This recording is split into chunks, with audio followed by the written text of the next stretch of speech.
at 4, a Tallahassee man is now serving 25 years in prison in connection to a child pornography case.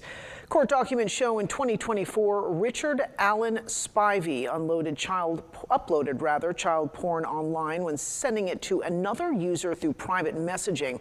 An investigation revealed the 62-year-old was also in contact with the children that he was sharing videos of. Spivey is sentenced to 25 years in prison for distribution and receipt of child pornography. Court records show he also is expected to be on supervised release for life.